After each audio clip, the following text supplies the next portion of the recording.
अभिवादन स्वीकार करिए। मैं हूं मिथिलेश कुमार और आप देख रहे हैं टाइम्स टू डिकोड। हम आपको दिखाते हैं वो सच जो जुड़ा है आपके सरोकार से और आपसे। इसलिए वीडियो को लाइक शेयर चैनल सब्सक्राइब जरूर करें।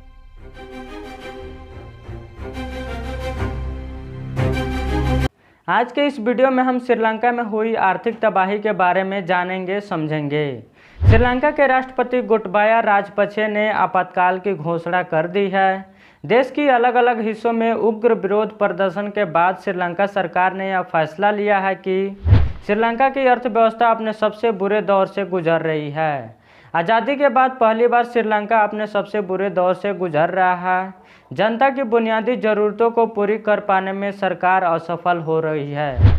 पेट्रोल डीजल से लेकर दूध और दूसरी खाद्य सामग्रियां इतनी महंगी हो गई है कि लोग खरीद नहीं पा रहे हैं।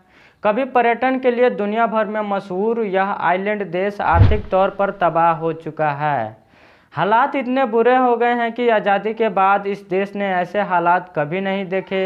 एक बार फिर श्रीलंका गृह युद्ध के मुहाने पर खड़ा हो गया है। श्रीलंका में पेट्रोल और डीजल खत्म हो चुका है। देश के पास इतने पैसे नहीं बचे हैं कि बड़े स्तर पर तेल की खरीदारी कर सके।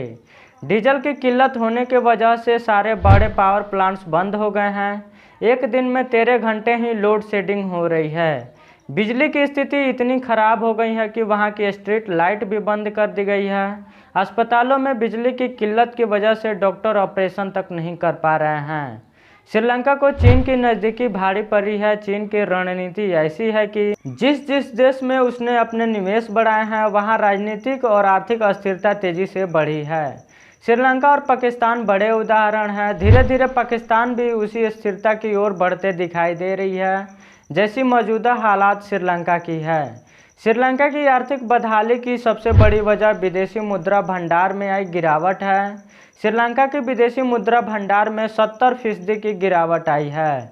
फिलहाल श्रीलंका के पास 2.31 अरब डॉलर बचे हैं। विदेशी मुद्रा के रूप में सिर्फ 17.5 हजार करोड़ रुपए ही श्रीलंका के पास हैं।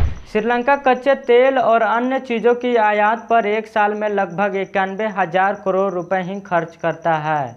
लेकिन मौजूदा हालात में श्रीलंका के पास सिर्फ 17.5 हजार करोड़ रुपए ही हैं। श्रीलंका में 21 अप्रैल 2019 को जगह जगह बम ब्लास्ट हुए थे। कोलंबो में ही 50 से ज़्यादा लोग मारे गए थे। अलग अलग होटलों और शहरों में ब्लास्ट की घटनाओं में 300 से ज़्यादा लोगों की मौत हो गई थी। श्रीलंका की अर्थव्यवस्था पर्यटन पर निर्भर है। विदेशी पर्यटक साल 2019 के बाद ही श्रीलंका के आने से कतराने लगे हैं। श्रीलंका की सकल घरेलू आय में 10% हिस्सा पर्यटन उद्योग का रहा है। आज स्थितियाँ अलग है।